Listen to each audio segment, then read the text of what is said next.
ساتوی پسرو وینو دا د شهیدانو کور دا د باتورانو کور دا د باتورانو کور دا د باتورانو کور دا د باتورانو کور ساتوی پسرو وینو دا د شهیدانو کور دا د باتورانو کور دا د باتورانو کور دا د باتورانو کور دا د باتورانو کور د بالغ ملي رادیو قدرمنو اوریدونکو سلامونه او نیکی هیلې مې ومنئ. اوس هم پام وکړئ د دې ساعت خبرونو ته. ویان بشیر بشر دوست د کورنیو تولیداتو د ملاتړ په دوام په بلخ ولایت کې امارتي چارواکو له یو شمېر تولیدي فابریکو څخه لیدنه او ارزونه وکړه. چارواکي همداراز د تولیداتو د کیفیت پر ښه والي ټینګار وکړ. بل خوا د یادو فابریکو یو شمېر مالکینو د اسلامي امارت له ملاتړ او همکارۍ څخه د ستاینې ترڅنګ د دې ډول همکارۍ او ملاتړونو پر دوام ټینګار کوي.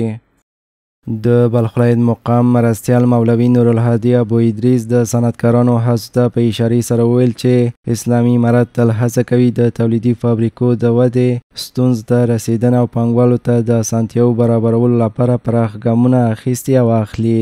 هدف امارات اسلامی همی است که هزینه دیدن شوه و این حمایت شوه، هزینه که رشد پیدا بکنه.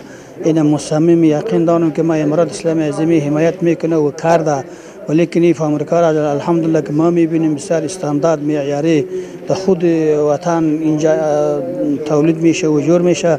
آینده ما امیدوار هستیم که از این کسته یک وطن ما خودکفا شوه، از تمام مشکلات ضرورت مردم کدام چیزی که میشه از خودش تولید شوه و خودش اکمال بکنه.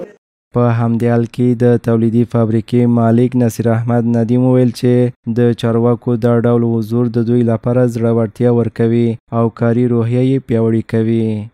از آمدن ما این صاحب بسیار خوش هستیم چون میتونیم مشکلات خود بوده حضور ما این صاحب بگوییم و از مشکلاتی که است چه داخل است بیرون است قسمت صادرات است واردات است اینا رو میتونیم ما حضوری به ما این صاحب بگوییم. په بلخ ولایت کې د تولیدي کارخونې یو بل مالک محمد ناصر دغه ډول ملاتړ او ارزونې د صنعت او کورنیو تولیداتو د ودې لپاره اغیزمن ښیي. بدون حمایت دولت امکان پذیر نیست پیشرفت کشور، پیشرفت صنعتکاران، پیشرفت صنعت دستی، صنعت غذا و دارو، اینا هیچ چیز بدون حمایت دولت امکان پذیر نیست. په وروستیو کلونو کې د صنعت او کورنیو تولیداتو د ودې په برخه کې د اسلامي امارت پاملرنه زیاته شوې ده چې له امله یې په بلخ ولایت کې یو شمېر تولیدي فابریکې خپل فعالیتونه پراخ کړي دي. د اسلامي امارت چارواکي تل وایي چې د کورنیو تولیداتو څخه باید ملاتړ او هڅول سي ځکه دا کار د اقتصادي خپلواکۍ او د خلکو لپاره د کار زمینې برابرولو سبب ګرځي. د همدې موخې لپاره وخت پر وخت د سیمه ییزو چارواکو لخوا له فابریکو څخه لیدنې او ارزونې ترسره کیږي ترڅو ستونزې وڅېړل سي او د حل لارې لپاره ګامونه واخیستل سي. صنعتکاران هم د دې همکاریو د دوام او د لا زیاتو اسانتیاوو غوښتنه کوي. د یو هدفمند او دقیق امنیتي عملیاتو په پایله کې یو وسلوال غل چې له اوږدې مودې راهیسې د امارتي امنیتي ځواکونو لخوا څارل کېده د بلخ ولایت د چمتال ولسوالۍ په مربوطاتو کې له منځه یوړل سو. نور جزئیات د عبدالرحمن عاطف په راپور کې. د بلخ ولایت په چمتال ولسوالۍ کې یو وسلوال غل چې پخوا یې څو ځله اغلاوې ترسره کړې وې د یو لړ کره عملیاتو په پایله کې ووژل شو. هغه مهال چې مجاهدینو د استخباراتي معلوماتو له ترلاسه کولو وروسته د یاد غله پټنځای معلوم کړ. د سیمه ییزو مسؤلینو په وینا دغه کس تر دې وړاندې هم د تېښتې پر مهال پر مجاهدینو ډزې کړې وې او له سیمې تښتېدلی و خو دا ځل یې د تېښتې فرصت ترلاسه نه کړ.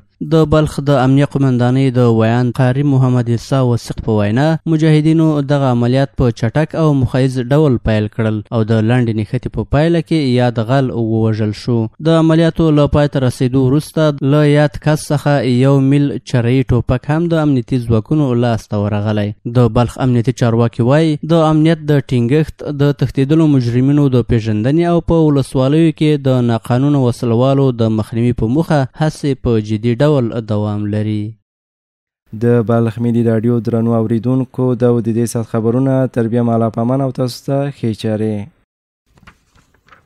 ساتوی پسرو وینو دا د شهیدانو کور دا د باتورانو کور دا د باتورانو کور دا د باتورانو کور دا د باتورانو کور ساتوی پسرو وینو دا د شهیدانو کور دا د باتورانو کور دا د باتورانو کور دا د باتورانو کور دا د باتورانو کور